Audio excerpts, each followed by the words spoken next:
안녕하세요. 경자입니다. 한 달 정도 만에 예금 상품 한번 소개를 드리려고 합니다. 저축은행이나 신협이 아니고 1금융권은행인데 예금 금리가 4.5%가 되더라고요. 깜짝 놀라서 이렇게 소개를 드리게 되었습니다. 오늘은 상품 두 가지를 소개를 드릴 테니까요. 재테크에 참고해 보시길 바라겠습니다. 네이버에서 검색을 해보면 저축은행 중에서 특파한 상품을 제외하면 4.5% 정도가 현재 1년 금리로서는 가장 높은 상품이던데요. 오늘 소개드리는 두 상품은 저축은행 최고 금리와 동일하니까요. 그만큼 매력적이라고 생각이 됩니다. 저축은행들 지금 자금 조달하는 게 정말 죽을 맛일 텐데요. 신규 대출은 점점 줄어들고 있는데 시중은행들은 이렇게 조달 금리를 높여버리니까요.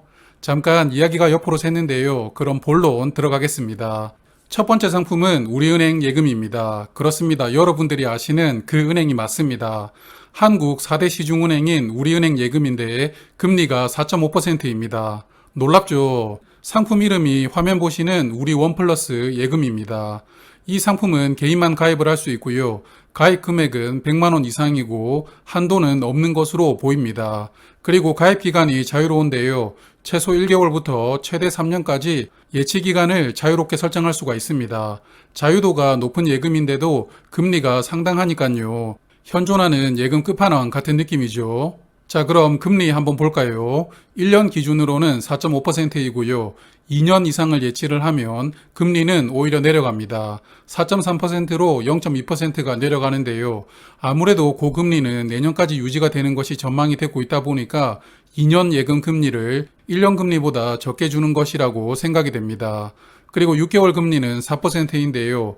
그래서 이 상품은 예치 기간을 1년에서 2년 미만으로 예금을 하시는 게 가장 큰 메리트라고 볼 수 있겠습니다. 이자는 만기 때 주는데요. 만기 일시 지급식이고요. 그래서 이자는 단리로 적용이 됩니다. 이 상품은 중도 해지할 수 있고요. 예금 담보 대출도 받을 수 있습니다. 그리고 5천만 원까지 예금자 보호가 되는 그냥 일반적인 예금과 동일한 상품 구조라고 볼 수 있겠죠. 그리고 중도 해지하면 원금은 돌려주고 해지 기간에 따라 약정 이자를 일부만 주게 되는데요. 그래서 중도를 해지하면 원금과 약간의 이자를 받을 수 있다. 이렇게 이해를 하시면 되겠습니다. 이 상품은 지점에서는 가입을 할 수가 없고요. 비대면 전용 상품입니다. 그래서 화면 보시는 것처럼 우리은행 앱을 설치를 하시고 우리원 플러스 예금으로 가입을 하시면 되는데요. 만약 우리은행 통장이 없다면 이 상품을 가입할 때 아마도 타 계좌 개설 20일 제한이 있을 것 같습니다. 자, 그럼 두 번째 상품인데요. 익숙하죠? 제가 몇 번 소개를 드렸던 그 상품입니다. IBK 디데이 통장인데요. 현재 1년 금리가 4.52%이더라고요. 금리가 정말 많이 올라왔습니다. 이 상품 익숙하겠지만 혹시 처음 보는 분들도 계시겠죠? 한 번만 더 설명을 드리겠습니다. 이 상품은 기업은행이 발행하는 중소기업 금융채권에 투자를 하는 예금입니다. 채권에 투자를 하는 상품이다 보니까 예금자 보호가 적용되지 않는데요. 다만 화면 보시는 것처럼 이 채권은 나라에서 원리금 상환을 보증합니다. 그러므로 국가에서 발행하는 채권처럼 나라가 원금을 보장해 주겠다는 것이니까요. 예금자 보호와 성격이 거의 비슷하다고 생각이 됩니다.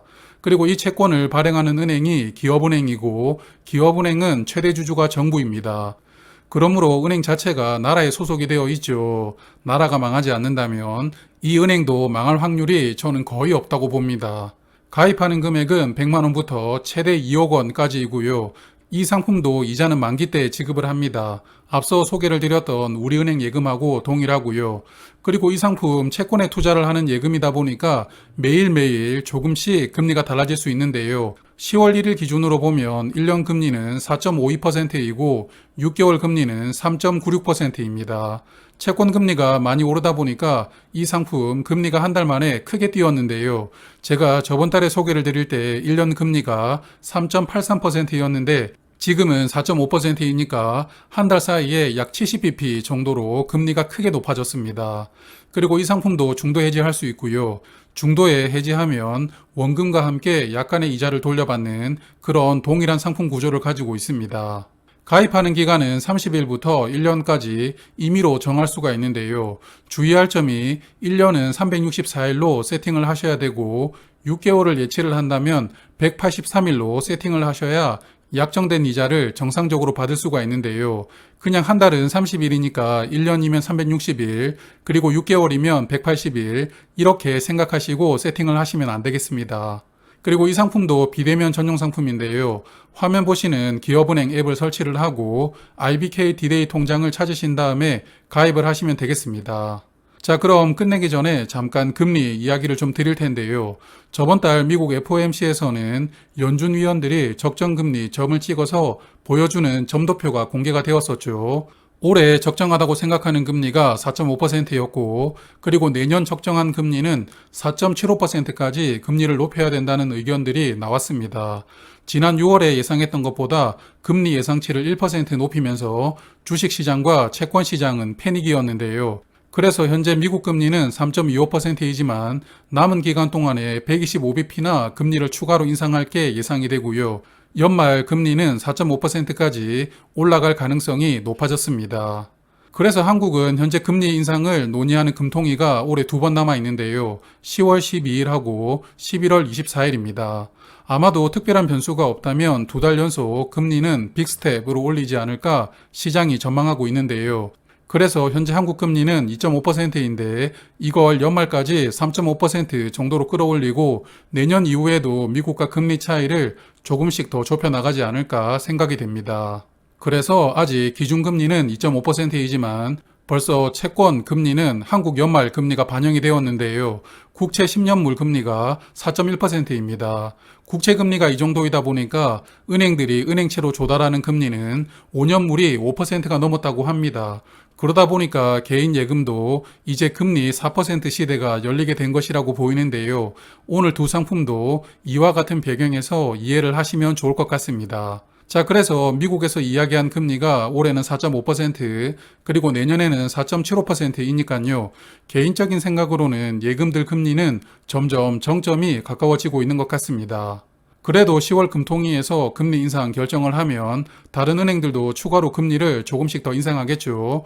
그래서 오늘 소개드린 상품들보다 약간 더 이자를 많이 주는 상품이 나올 수도 있을 텐데요.